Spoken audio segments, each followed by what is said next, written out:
Hi, Hi. how are you today? I'm feeling pretty married today. Feeling pretty married. I was going to say that left hand is feeling a little bit heavier. Yes, not just because I skewered my finger while baking over the weekend, but also because I got an extra ring. Everyone look at her pointer finger, me not just the hide ring. that I really was going to quick. say, just do a little okay situation.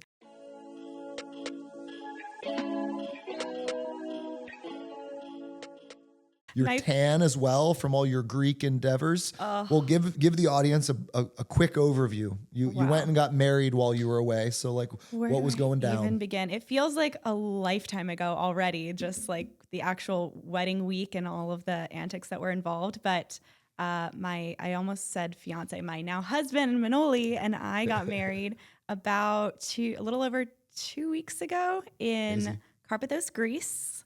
And it was a very, very small wedding. It was like 30 close family from my side, 30 from his side, mostly from Greece. So it was a very like multicultural, people coming from all over the world, from Australia, from obviously other parts of Greece, and then my crazy family coming from America. That was its own adventure. But it was a dream come true. There were so many moments leading up to it that I was like, are we crazy for doing this? What made us think that we could do this? And somehow it worked out. And after the fact, I just kept saying, like, I can't believe we even imagined doing it any other way. Oh, that's perfect. Not everyone gets the chance to do a destination wedding. And it wasn't even really a destination wedding in the classic sense, because it was like back to the village, like where my fiance or husband is from. His OG hometown. So my parents got to have that experience. They are not like world travelers. So that was, again, like a huge adventure for them. My 3 younger siblings who are like teenagers, that was like their first experience outside of the country. Our families meshed perfectly, which I knew was going to happen. And I was so glad to watch it happen. So much so that my father-in-law got a text from my dad a few days ago that said, "Miss you, brother." Yes. Oh, that's So what the bromance is brewing. The bromance is brewing. real. So that was awesome. Of course, there were like a few crazy things leading up to it, like our ceremony musician, his wife went into labor the day before our wedding. So that Decent excuse. That was fun. There were a few other things like that, like my dress broke within like 5 minutes of dancing. So it got re-sewn in such a way that Manoli literally had to cut me out of my dress at the end of the night at like 5 in the morning.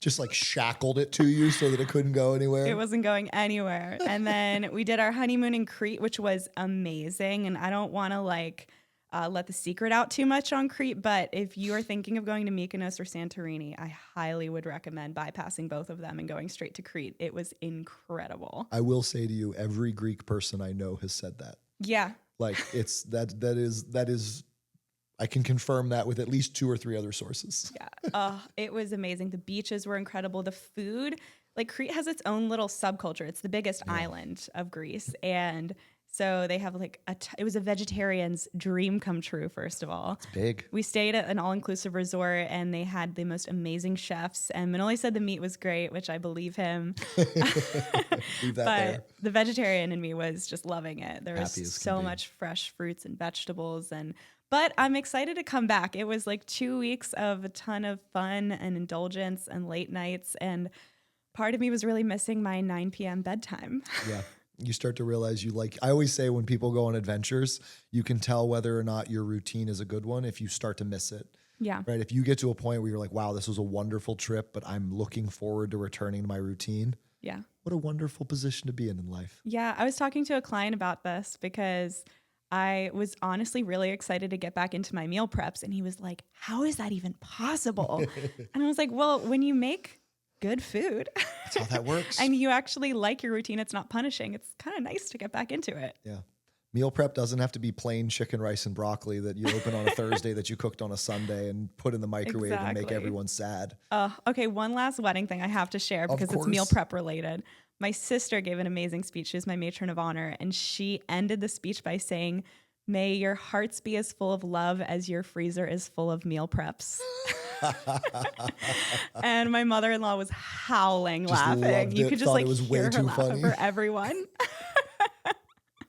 That's fantastic. I love it. Well, I'm glad you had an exceptional trip. Sounds like it was the dream come true it was supposed to be. Yeah. Not too many crazy snafus. There's always a couple little ones. Oh, yeah.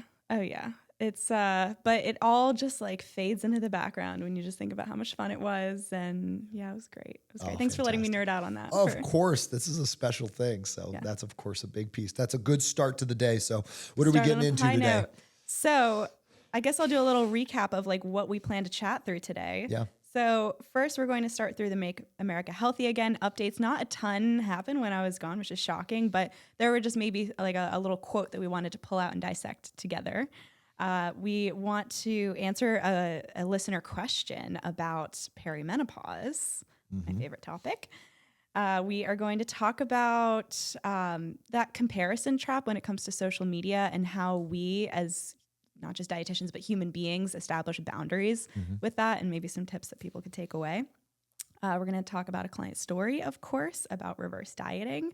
I've got my scream from the rooftops as always, and then we have a secret announcement for the very end, which we'll save for then. To the end. I like it. So are we starting with our MAHA? Kick us off with MAHA. So we had a really interesting quote by Callie Means, who's the brother of Dr. Casey Means, who is the U.S. Surgeon General. I sent this to you while you were away, I think, actually. And this stood out to me. As you said, Casey Means is the Surgeon General currently. She wrote a book called Good Energy and started a company called Levels and has been a fairly well-known advocate in the what we'll call lifestyle medicine space for the last couple of years. What is not always as well known is her brother, Callie, is basically like a lobbyist and a lawyer, I believe. But it's to say his background is very much in politics. And so the two of them have worked really hard and advocate a lot for a variety of things, but all dominantly within the health and wellness space. And so they are one of the people that when I'm trying to keep an eye on what's happening, I consistently watch them. I follow them just because they're definitely some of the voices playing tug of war right now with what is going to become our policy. And as we all know, we're in a very, we'll call it uncertain and turbulent time where we are definitely seeing breaking up of policy and then rebuilding of it. And because we haven't really sat down to truly iron it out yet, it feels very uncertain. But this was a post that really stood out to me, and I'll read it. It's a paragraph, so it'll take me a sec. But I think that I'm going to read it to you, and I want to get your sort of initial takes from it, and then I can piggyback as well, because I had some initial takes I can talk about, like when I read it, what I thought of. Okay, so it's just a picture of some people in an old, well-decorated, clearly like a political building. In backroom conversations, this government is asking how kids can be incentivized to eat healthier food, how we can get kids exercising more, how the next 10 years can see a revolution in science and not just more of the status quo. This is possible because Americans are now voting on children's health. Through the inevitable toxicity and darkness of DC and the onslaught from a sick care system that stands to be disrupted, I believe light is shining through. Parents are reading food labels more closely. Patients are asking more questions of their doctors, as they should. Researchers are asking questions they weren't allowed to ask before. Wow. That's quite the statement. That's quite the statement. It's powerful. Yeah. What stands out to you? Like, what does that stir up in you? For me, it's really encouraging. It's really encouraging because some of those things that were mentioned, like encouraging kids to get more exercise, be more active, and eat more whole-based foods, encouraging parents to be more thoughtful in terms of what they're offering their kids, and empowering patients to be advocates for themselves. I think there's a lot of really encouraging stuff there. And also just kind of encouraging to know that politicians, they're people, and they got into this business, I think, most of them because they really care about some of these issues and want to make the world a better place. So yeah, it's generally really encouraging. And I think, I'm definitely, I know Casey Means well, and like I've read her book, and again, I'm less familiar with her brother, but there's not going to be 100% of things that we agree on. If you're married to someone and you agree on 80% of the things, that's pretty good. It's the recipe for a happy marriage. And so I don't as long as you know how to disagree with the 20%. Right. And we'll come back to that. Yeah. And I don't have to agree with 100% of the things that they're recommending to appreciate the intention of wanting to make America a healthier place. Yeah. And it desperately needs it. Beautifully said. I think that's very in alignment with what it called out to me, which is I I try, especially, I said it on the first episode of this podcast and I meant it. My goal with what's going on with MAHA is to come at it as a dietitian. And it is a political topic, but I'm trying to distill it into the most apolitical parts of it because we are in a populist moment and our society is highly tribal, which means people are on their teams more intensely than ever and they're against the opposing team more than ever. And that means that anything the other team does is wrong, period, end of story. And that just can't be true. But if we zoom in a bit further, I'm always looking at these policies from the lens of what does this mean for people? What does this mean for health as a dietitian? And when I read a statement that says in back rooms, politicians are discussing how to incentivize kids to make better food choices, that is a massive green flag. Yeah. Our last episode, one of the things we've talked about this repetitively over the last 4 episodes, we knew that policy was going to be turned on its head and be shifted. We discussed at length what it would look like to have policy that was subtraction based versus addition based. And one of the things we outlined in one of our more recent episodes was the desire to see them work on putting good in, encouraging the good. We talked about how banning certain foods off of food lists, like the high sugar candies and those kind of things for SNAP benefit and like that kind of thing. Like that is we understand why that boundary is worth discussing, but also like I said, if they're going to do that, then what are they doing to encourage the other? Yeah. And you and I speculated in our last episode that from what we had seen with some of the meetings outside of the core meetings, that there were discussions with food advocacy groups, produce advocacy groups that were trying to improve access to fruits and vegetables.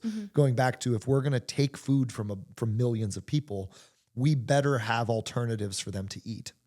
Yeah. And so it only works if it's subtraction by addition.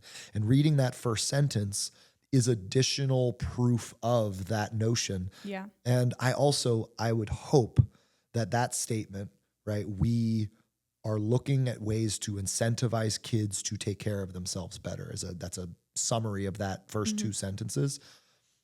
I don't know who could disagree with that. Now, we may fundamentally disagree as people on how to get there. Cool. Shape and sharpen our thinking. Let's sit down and have conversations. But can we for a moment acknowledge that is like a very genuine desire? Yeah. Wanting kids to be healthier is a great thing. And yes, you're allowed to be critical of yes, but the way you want to do it is going to cause X, Y, and Z ramifications. Please speak up about that. But let's first acknowledge that we may be coming from different sides, but have the same intentions. Yeah. And I'm saying this as someone that is, again, I'm not picking a side in this moment. I'm simply observing that where that is aimed is something that makes me very hopeful.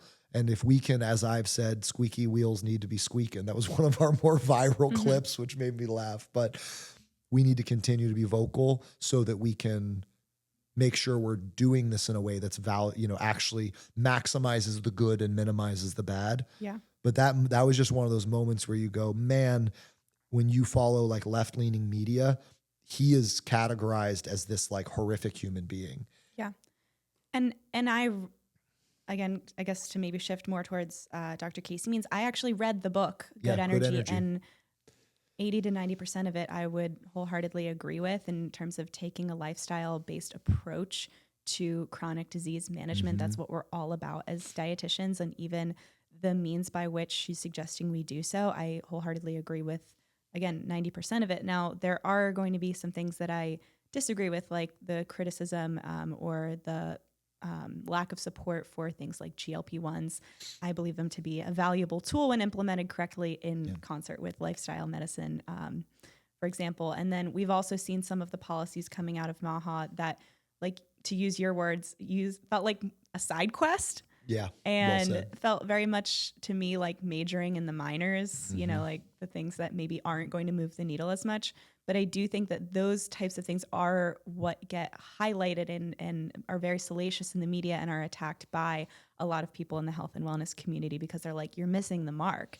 Yeah. And that is missing the mark, right? Like overly focusing on something like food dyes when we have a total lack of sufficient exercise and movement in our kids.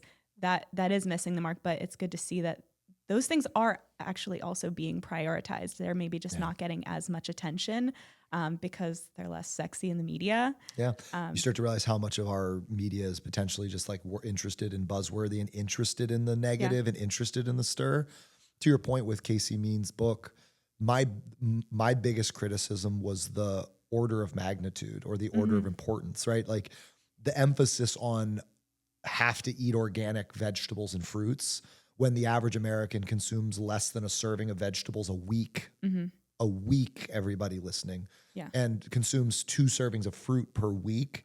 And it's like, just saying, if a bunch of lower income families started including a can of green beans every day at dinner and had some fruit that was in like a water or a light syrup every day, health would change for the better. So before we jump to everyone needs to go spend $47,000 on organic food, can we acknowledge that the presence of produce is a win? And so I think, to your point, a lot of the minor things were some of the criticisms. It made me feel like some of her observations were a little bit detached from reality. And she clearly had a lot of friends that made a lot of money and didn't really understand what it meant to be food insecure. And so while the advice wasn't bad, I think, to your point, it missed. And tone deaf maybe for the average American, but like I would say that audience of that book is definitely someone who's already quite health literate and probably already quite thin. They were looking to optimize exactly as opposed to like start from square one. But so this overall, was just it's really encouraging. It's very encouraging. I agree. No, and that's why I shared it with you. It was one of those moments where you go, what we're seeing is we have had a lot of health that's been very much, and he said this way, accepting of the status quo, a medical system that continues to just get more and more expensive and less effective, a food system that continues to emphasize the wrong things. And now there's groups coming in with sledgehammers and breaking it apart. Sometimes I wish they weren't using sledgehammers because that is a really, really messy way to break things and people get affected. There are downstream consequences. So we end up in this game where we're accepting the downstream consequences that we currently have and know. And we're basically taking on the unknown downstream consequences of aggressive, radical change. The whole point of this podcast and this conversation between you and me is to continue to be vocal about the fact that before we actually make policy, the people that want to assume the status quo and the people that want to bring the sledgehammer, they need to sit down and have educated and robust discussions on what the middle is. How do you help the most people and hurt the least people, but make this better? And I think that as dietitians, we have a lot of insights to that. And I think that that's part of the reason where because this topic, MAHA in particular, I'm able to remain politically unbiased because this isn't political to me. This is professional to me. This is what I built this company on, is trying to improve people's access to care. And so I really don't care who's in office. I am pro dialogue in this equation. And this was an example of, I got to read some dialogue from one of the people that's behind the scenes doing a lot on the right side. And I didn't disagree with it. And I also felt like it was something that would be hard to disagree with. Yeah. Which, a way to think about it, the way my brain frame works is, if you and I disagree about something, I don't get angry. I get curious, and I automatically work our way up I zoom out the conversation to figure out where we stop agreeing. So in this example, we need to figure out a way to incentivize children to choose fruits and vegetables more. Do we agree with that notion? And my gut instinct is that 100% of people would agree with that notion. Except for the carnivores. Then we would go down one and say, okay, how do we want to incentivize that, right? And that's when we're probably going to have a difference of opinion, and there's likely going to be concerns that both parties have in the discussion that are likely rooted in their own personal experience. And that doesn't make them bad. It makes them very good, but it also makes them incomplete.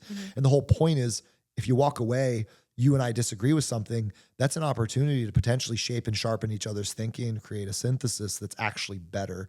And so this is one of those moments where you go, wait a second, do we agree with what we're trying to do, just not how we're trying to do it? Because if so, that's a great problem to have. If you disagree with what you're trying to do, then you're at an impasse. That's what we call a stalemate. It's like we fundamentally want different things. Yeah. But in this thing, we're saying, no, we would all love to see children healthier with better access to better quality food. And one side is like, so what we're going to do is we're going to basically rip the Band-Aid off and get rid of all the bad stuff. And then we're going to figure out a way to put the good stuff in. And then the other side goes, well, that sounds like there'd be months of like turmoil and food insecurity. That's probably not great for a whole lot of people that you've never talked to because you have big houses and nice cars. So like maybe we should like, I don't know, like take that off a little bit slower, or maybe we should subsidize this thing first. Now we're having a robust discussion at the level that is correct to actually problem solve. Yeah, I think the character attacking is not useful, and if we actually want to advance our cause.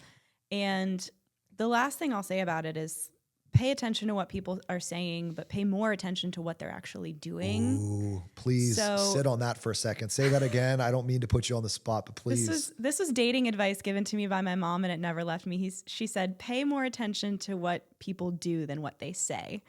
Because you could say a lot of popular things that people would agree with, like that quote. And what I'm more interested in is, cool, what are we doing? What are we actually doing to advance this cause? And am I satisfied with that? My guess is I'm never going to be satisfied with what we're doing on a government level to advance health, wellness, and nutrition. So I'm always going to have some level of criticism, whether that's I don't think they're doing enough, or I don't think they're doing the right things, or whatever it is. But I'm really, really curious, and I would encourage people to pay close attention to what is actually being done. Yeah. And I will say that things are being done. Yeah. And we're still in a place of let's watch. Let's continue to be vocal. We don't need to be complacent. We need to be vocal when we see things going a direction that we are aware of or fearful of consequences. We need to speak those up just so that we have a full analysis of how we go forward. It's just going to give us a better chance at doing this in a way that's somewhat surgical. But it's interesting to see policy lags. Policy is sticky. There's so many things tied into it, unfortunately, that it's rarely even good intentioned things end up getting a bunch of stuff, barnacles put on it, and enough barnacles eventually sink a turtle kind of situation. So like good intended things can unfortunately get very bastardized across a political process. And so that's part of the reason why there's a lot of disenchantment with what's going on. But at its core, to recognize that there is genuine intention. That is a reminder to give benefit of the doubt, right? That like, oh, maybe they're not actually my enemy. Maybe they just are coming at a similar desire from a different vantage point. And what can I help them see, and what can they help me see, and how could we maybe actually achieve this goal? So that reminder. Well said. And then what you said is perfect, which is to say we've been seeing a lot of talking. We've been seeing a lot of pomp and a lot of circumstance. We've seen some beef tallow in some air fryers, and we've seen some claims of removal of food dyes. Where are the subsidized fruits and vegetables for children? Where are the improved access to produce for food banks? Where are the things that right now we hear they're being talked about, and we understand that they probably take longer because they're complex, but we want to see that. I want to see those actions, not just the words. A successful shift in this policy is going to come not just from the intent, but what it's able to actually achieve. Yeah, I can see how in the initial phase of some kind of radical change like this, the stroke of the pen changes are the easiest ones to make. Like food dyes would be an easy stroke of the pen change. The other stuff requires a little bit more implementation and logistics. I'll leave you with one last thought. It's from a fantastic meme that I saw yesterday. And it was, God put dogs in our life to prove that actions are more important than words. Dang. Ain't that the truth? Yeah. It occurred to me a couple weeks ago that Apollo, as you know, I lost him earlier this year, and he was like my right-hand dude. And he was in my life for almost a decade, and we did everything together. And my loss of him was one of the hardest things emotionally I've ever gone through. And it's not that I've had this like clear sailing, easy life all the time. So it's kind of funny to realize like that hit me way harder than most of the other hardships I've been presented with. And he never said a word to me. Yeah. For as much as you like to talk, you never had a conversation with him. And I mean, don't get me wrong. I'm content enough in my crazy to say that, oh, we talked a lot, but it was a very one-sided conversation. He gave me side eyes, pause, and requests for belly rubs. But it is to say that like I trusted and confided and felt like he had my back. Like there were feelings and emotions and bond I had with him that I know wasn't just felt, it was actually real. But it's to say that like It's because his actions were consistent. And so Totally. that was one of those moments where you Oh, go, you want proof that actions are more important than words. Why do we like dogs so much? dang. Oh, well, let's end on that note. I Yeah. love that. I love that. Oh, Miss Apollo. Big guy.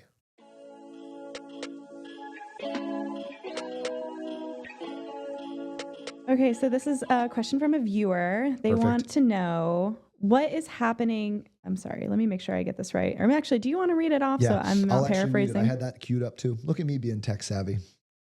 They say I'm old. Old millennial, my butt. He knows Okay. how to use Instagram, folks. I do. I don't know what a TikTok is, but okay. Perimenopause. What happens to the body internally and what changes with lifestyle? And basically, then a sub question of like, how does this all impact weight loss? Mm, So, when you have a woman that's going through perimenopause, how is her body changing? So, a little nerd out about maybe some of the hormonal things and downstream effects that are happening.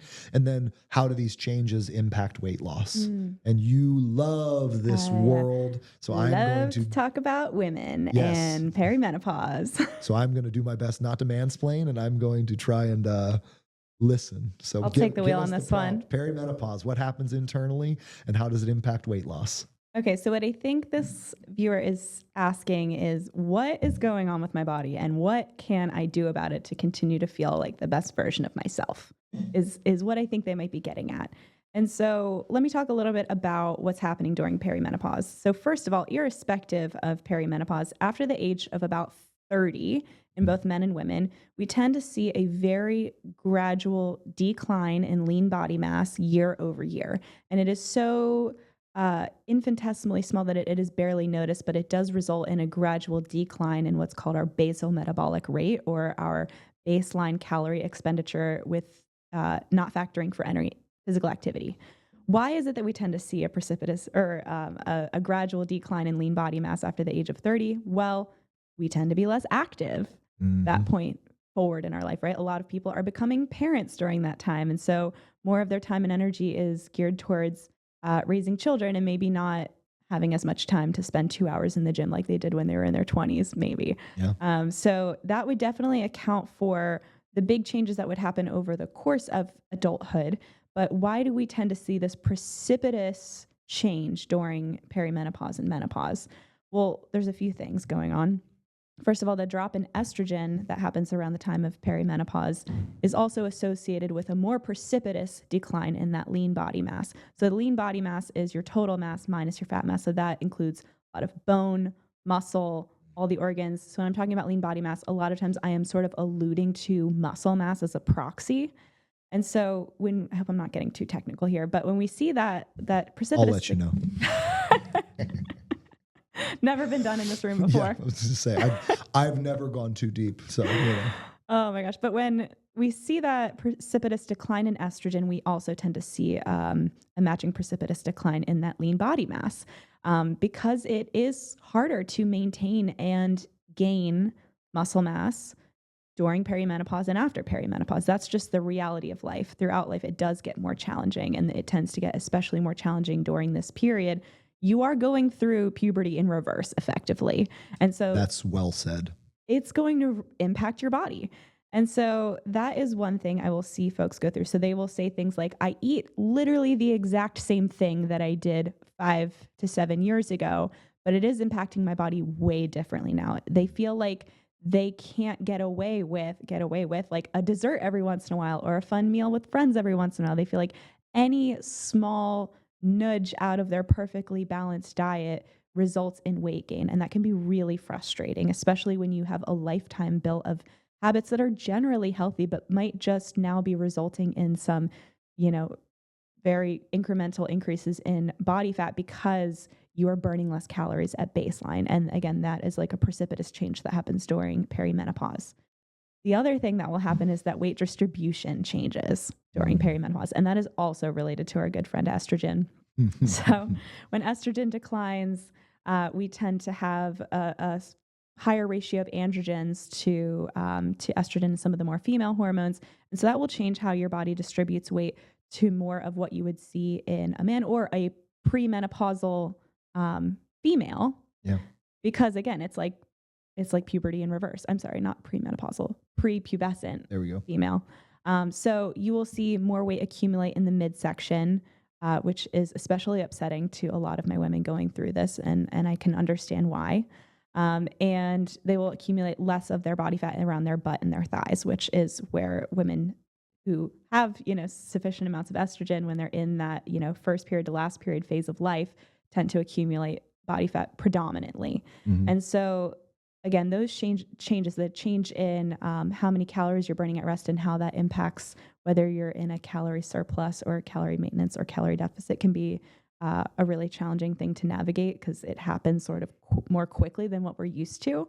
And then secondly, that distribution can be really upsetting. So there begs the question next, what can we do about it, right? This is kind of like her second question. So we understand what's happening internally. So what can we do externally? What can we do with our lifestyle and our behaviors to mitigate this as best we can, right? We do know that excess body fat, especially around the midsection, is not just something that will cause people to be self-conscious. It's also dangerous for their health. We know that, especially that central adiposity, that visceral fat, it can be associated with stroke, heart disease, diabetes, and all sorts of other chronic diseases. And so it is something that, as your healthcare practitioner, which again, we've got your health first as dietitians, that's something that we do care about. Mhm. And so what we can do is we can really hone in on our protein intake, our strength training, because those are going to be the things that signal to the body, hey, this muscle mass we still have, it's necessary, and we need to hold on to it. We can't be losing this. And this is possible, contrary to popular belief. You can gain muscle during perimenopause, postmenopause. I have seen it happen again and again. Women who take on strength training really do see meaningful progress. And so, yes, you may have to work harder at it than when you were in your 20s. I will not lie to you about that. It is going to be harder to gain muscle and even maintain that muscle. But the best thing you could do is eat sufficient protein, eat sufficient calories. So we can't be starving you. We can't be having you on an 800 to 1200 calorie diet. That just can't happen. And we need to be signaling to the muscle tissue that this muscle is necessary by challenging it, by putting it through resistance training to help it iterate and grow. Fantastic. Mic drop. Boom. Anything I missed? She'll be here all week.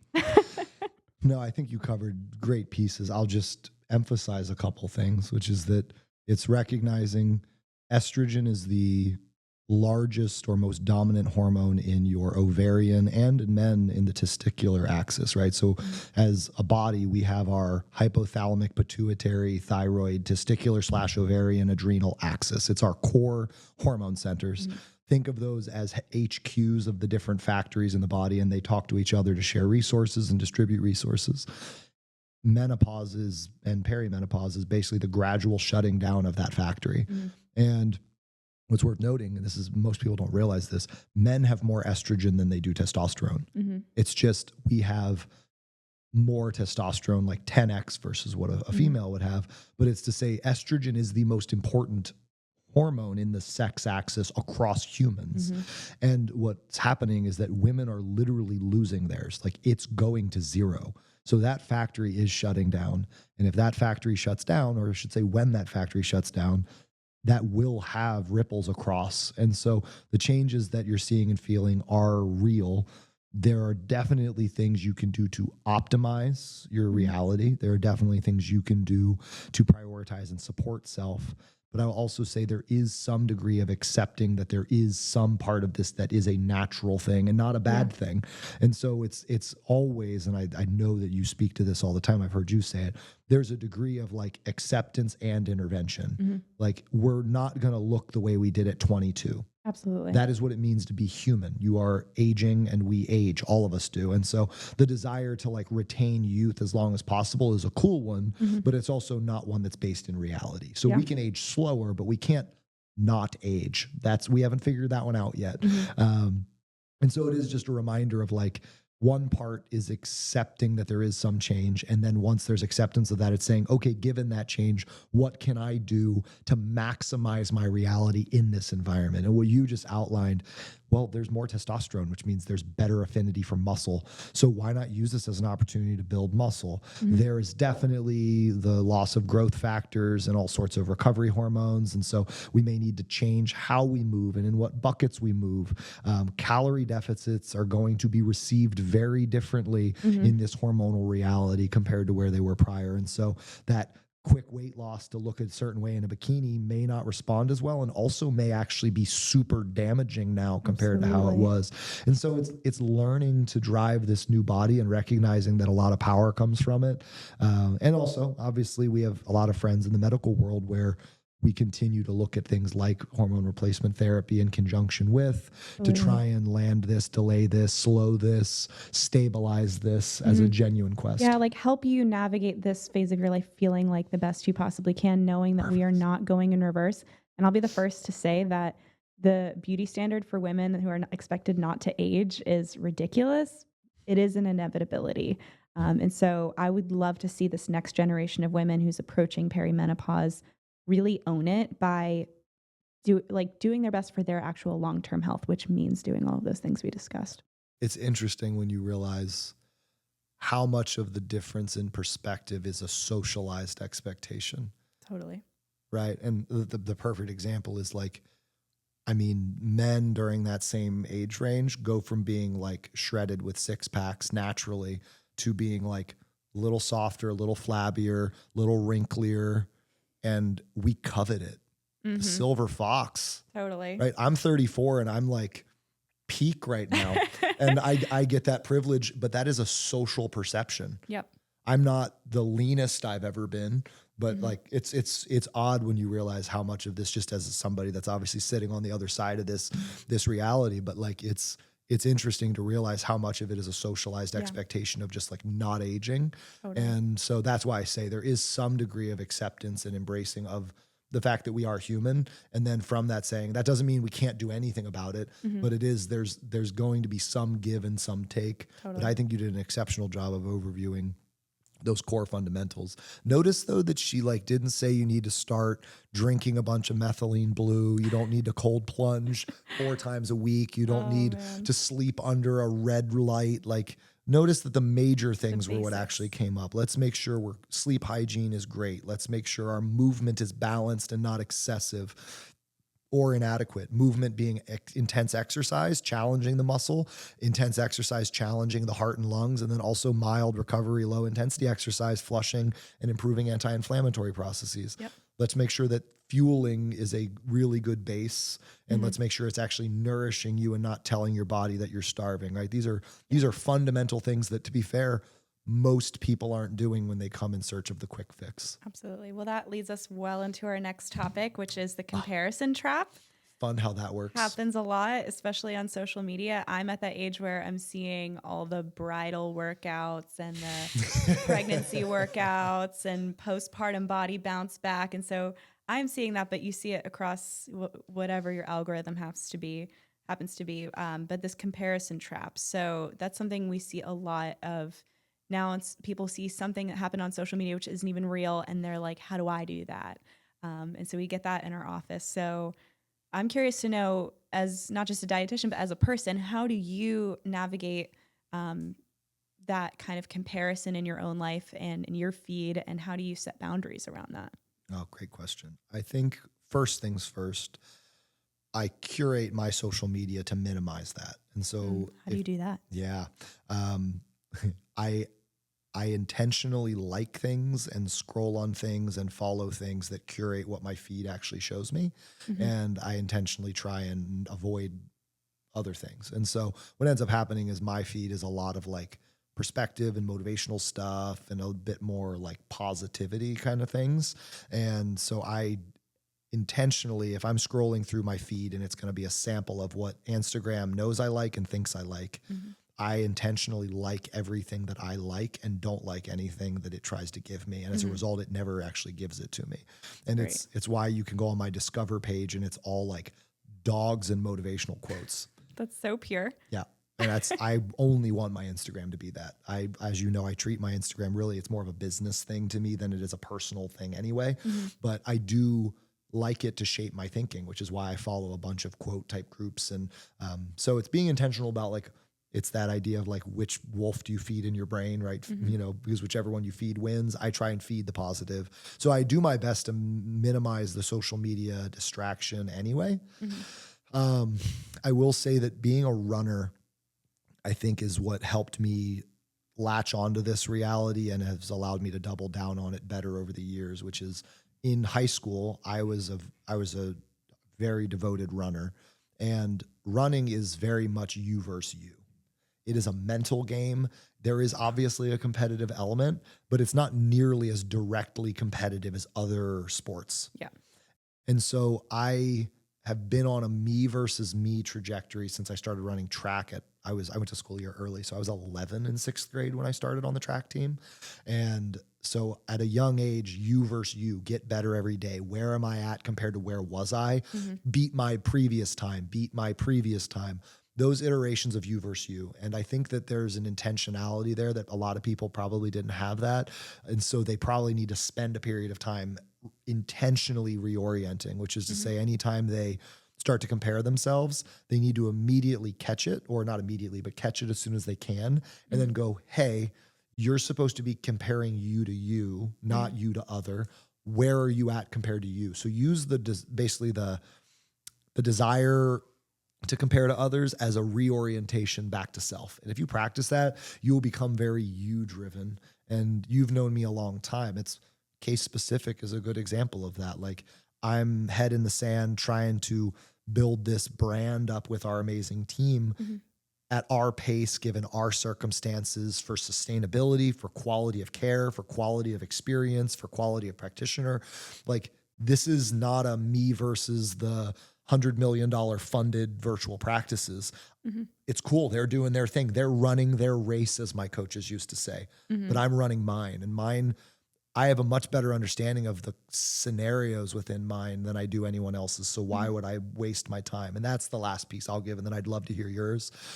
Is I'm very good at you versus you, but I'm a human being, which means every once in a while, my brain does feel curious of somebody that's outperforming or overperforming or whatever it is.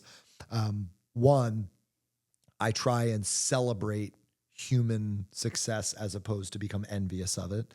I see people that are more successful than me, and I look at it as a chance to learn, not a chance to shit on myself. Totally. And then if I need to go down the rabbit hole, is I poke holes in all the assumptions I'm making about their experience. Yeah, because we know we're only seeing a highlight reel. Yeah. And so that is the thing to recognize, is if you go on my Instagram and you only knew me through my Instagram, you would have a very, very different view of me. And I'm not saying that I live a lie, because it is absolutely an authentic part of me, right? All the motivational quotes, all the perspectives, all the pontifications, like all of that is very much me, but it's not my entire life experience.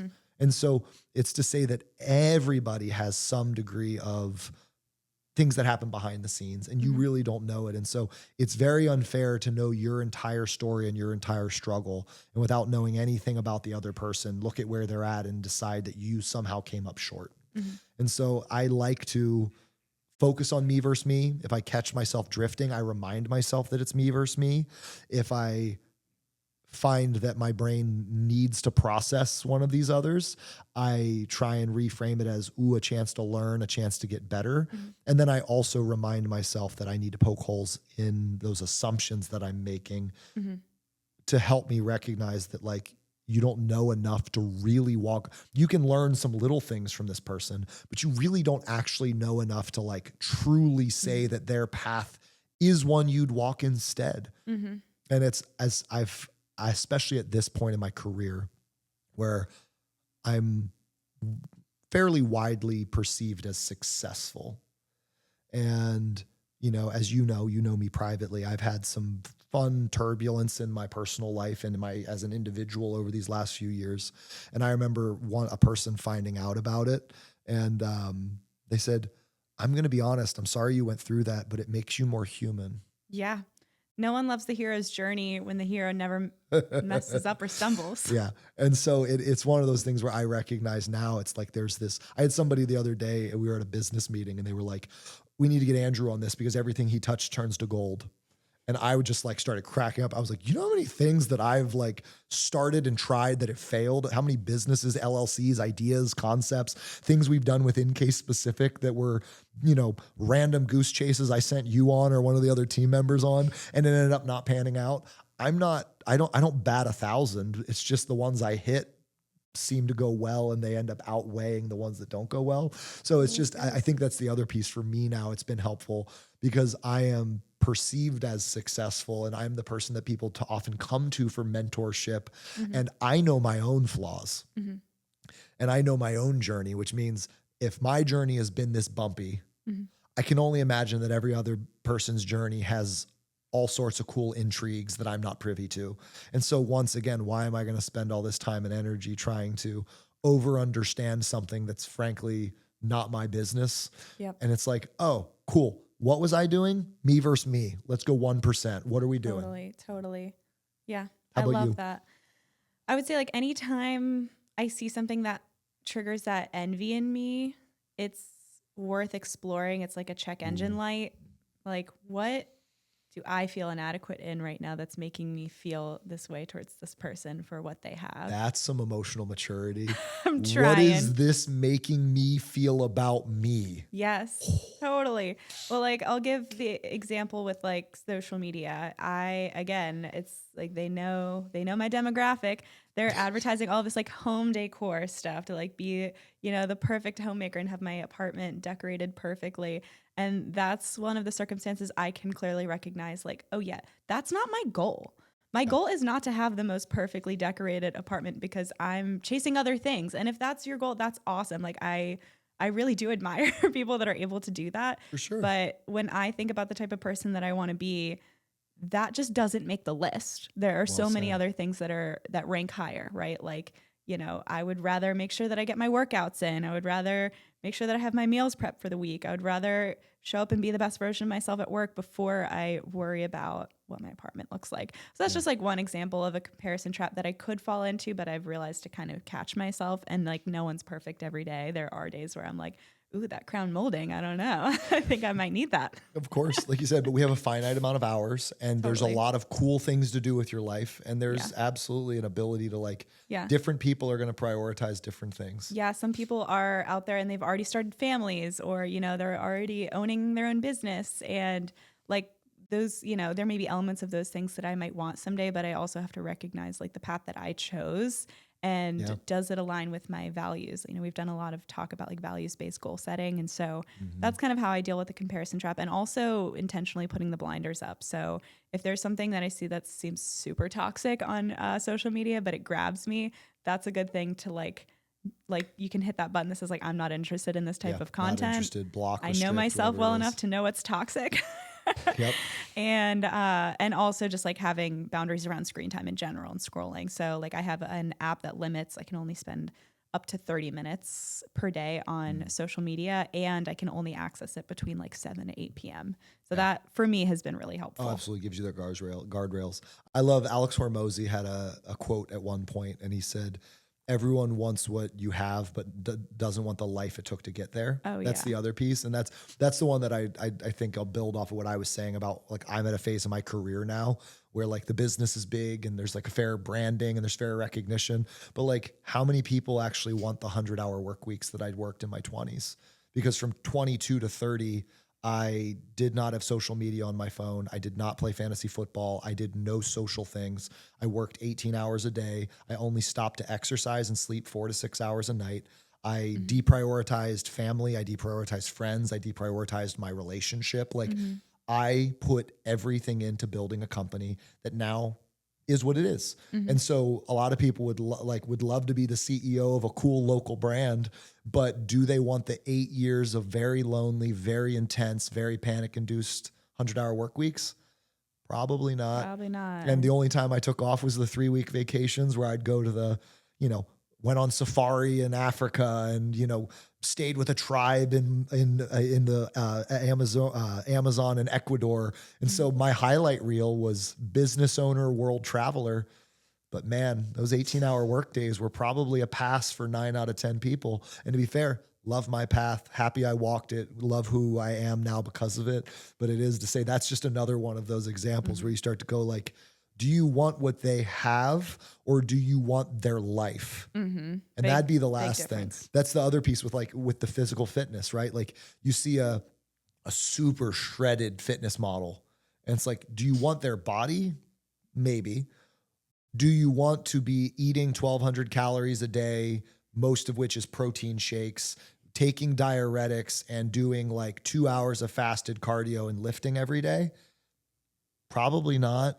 Absolutely not. And again, you've got to want the things to have the thing, right? Yeah. And so you got to be willing. And so it's sometimes recognizing that's another fun thing that popped in my mind as you were talking is like that, like trying to like genuinely think about, okay, this person has this. What did it actually take to get there? Yep. Yeah. As I approached 30, I started to think more about like, what am I about? Yeah. And I like ice cream too much to do that. I can't do that. I love that. It's not what I want. I remember when I was in college, I was a super restrictive eater, like very neurotic about it. And I remember I used to literally bring like chicken and rice to Thanksgiving.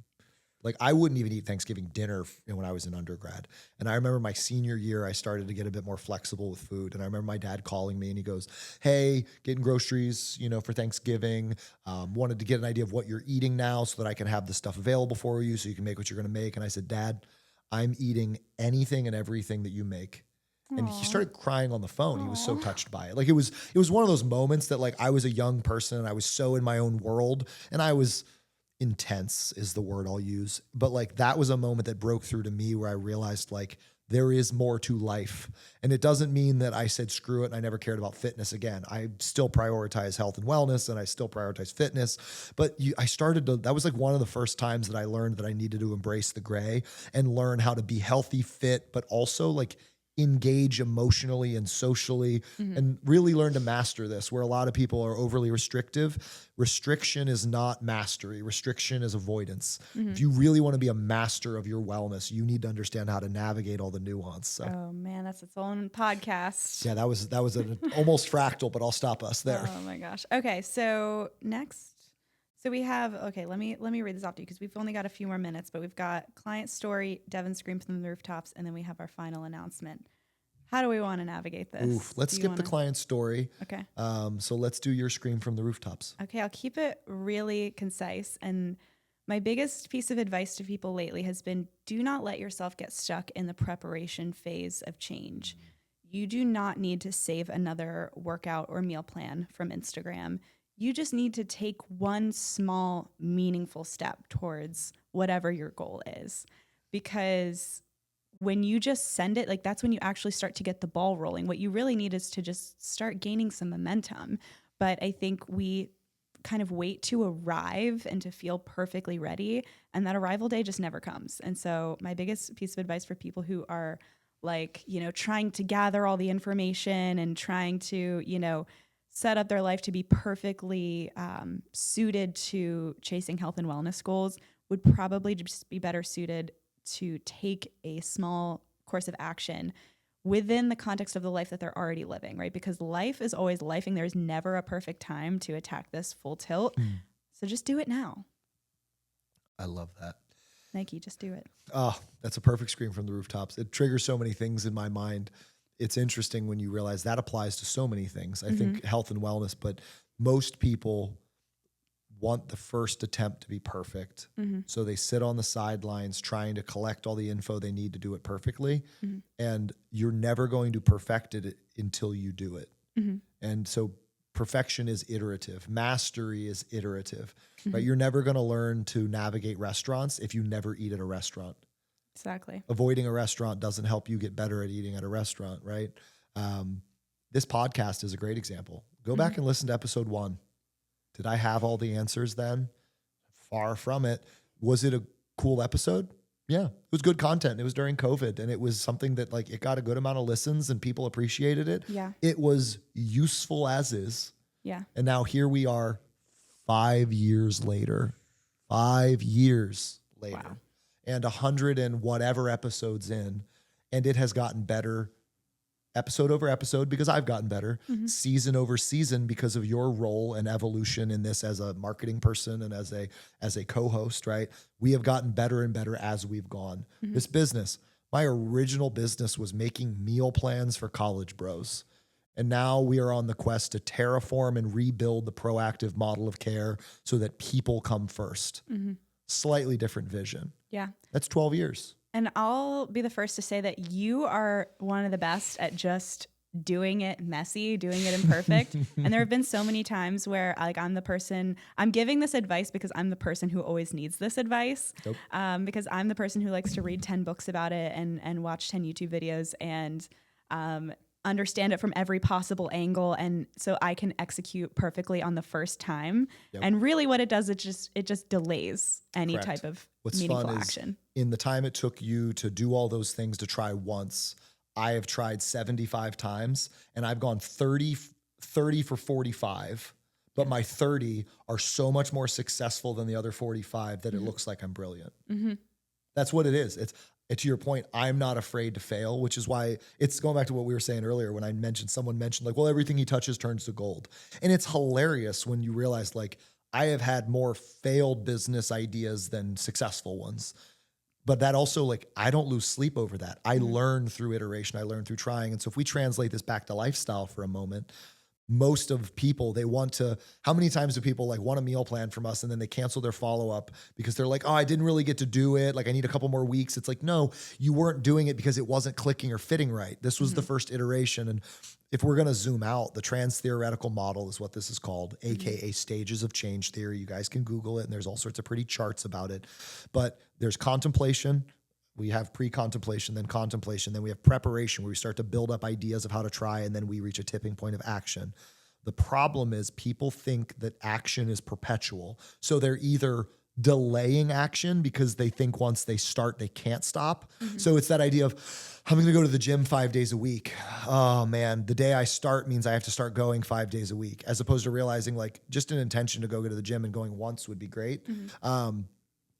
It's not perpetual action. You enter what's called the preparation action loop. And so you prepare an idea, try it, learn from it, go back to preparation, tweak it, try it again. And that is how you iterate. And so the process of mastery, the process of being action oriented is not in the avoidance of failures, it's embracing them. It's one of my favorite things. They're not losses, they're lessons. You didn't lose, you learned. Everything you do will either confirm that you're on the right track or clarify that you need to adjust course. And the more you do that, the better you'll be. And it's why you and I have talked about this. My role in our company is to show others that you can get through the maze. It's not to be the fastest to go through the maze. I'm very good at proving that you can get through it because I don't get defeated when I go left and there's another dead end. I just go, cool, another dead end. Don't go left this time. I'm gonna go right this time. Ooh, dead end, gotta go back. My brain does not care that I lose. I just want to prove that it can be done. And then once I do, one of my favorite things is then to scream from the other side of the maze and say, I got through. Don't hang a left at the first one. Don't hang a right at the second one. And then I invite people like you to beat my time. Right? Prove it can be done and then do it better and better. And I don't care if that's business. I don't care if that's personal development. I don't care if that's learning to eat better. I don't care if that's learning to move better. That process of iterative is always going to be your best friend. Yeah, absolutely. I love that one. That was a great scream from the rooftops. Thank Got me you. going. Like I said, I knew you're the best at this. And I'm learning slowly. That's all we can ever do. I still am too as well. So it sounds like we're in time for our big news. We're closing in. Okay. Well, what I'm going to say is that our big news is that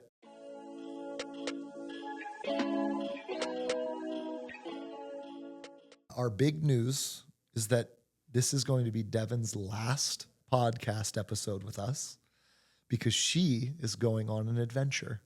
I am. My heart is pounding just like talking about this. But yes, this is my big announcement that I will be moving on from the podcast and from Case Specific as of next Friday, which feels crazy. I have chills just saying that.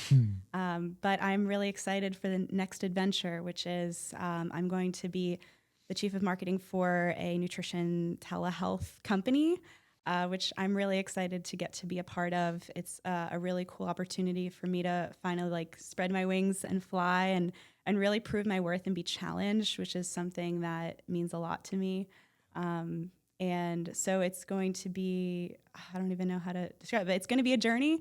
It just felt like there have been so many amazing people here on this team that are already doing such great work and are kind of poised to take on what I've done, that it felt like it was just the right time and the right place. And so, but yeah, it's surreal because I've been working for you for 6 years. I've known you for a little bit longer than that. Mm-hmm. And this was my first real grown-up job, which is insane. Started with an email. Well, I'll quickly just like share like the way that I met Andrews. He came to speak at my intro to dietetics. You came to speak at my intro to dietetics class my freshman year of college. And I emailed you and I said, hey, I'm not really sure if I want to be a dietitian yet, but what you do is really cool. And so like, maybe I'd like to work for you someday or something like that. Yeah. Like so bold at 18 years old. And we reconnected years later when I was the president of the Student Dietetic Association at Pitt, and you were part of a speaker symposium that I put together. We really just kind of hit it off and clicked, and you were kind enough to take a chance on someone with zero experience to tackle your social media and your marketing, and it kind of just snowballed from there. As Case Specific grew and grew and grew, I got to be a part of watching this amazing thing flourish, and it's been just incredible. Like I can't tell you how much it means to me, and I can't speak highly enough of Case Specific. I mean, like getting to see all that you've built. I will say it time and time again. I said it to our team on Friday, and I'll say it again, that there is no better place to build the scaffolding and the foundation for an amazing dietetics career than right here. Thank you. You taught me everything I know about behavior change, about nutrition, about leadership. And so it's surreal to be closing this chapter, but I'm just so grateful to still have you as a friend and as a mentor. And I'm excited to get dinner in 6 months and just see what kind how of things what are the ride's iterating. been. I love that. It's so crazy to think back from my lens. You were the first person that I delegated to from the lens of, this is not meant to be the Andrew show. I am meant to be a leader of people, and that means building a platform that amazing leaders can come and work at. So my original private practice was very much, Andrew wants to be the Michael Jordan of nutrition, right? Like I wanted to go out there and talk fast and land all the contracts and be the guy. And I realized along the way how much I enjoyed not just mentoring clients, but mentoring fellow professionals and just being a cheerleader. That's just who I am. Hence the change to mentoring dietitian as the Instagram handle. And you and I met during that phase where I was realizing that I wanted to help others bring out the best in themselves.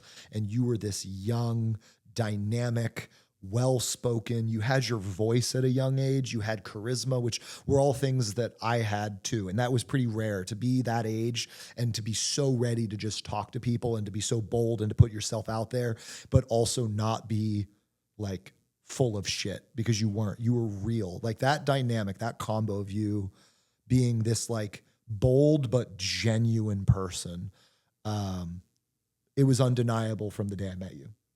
And so I knew that I wanted to be able to create space for you to come thrive.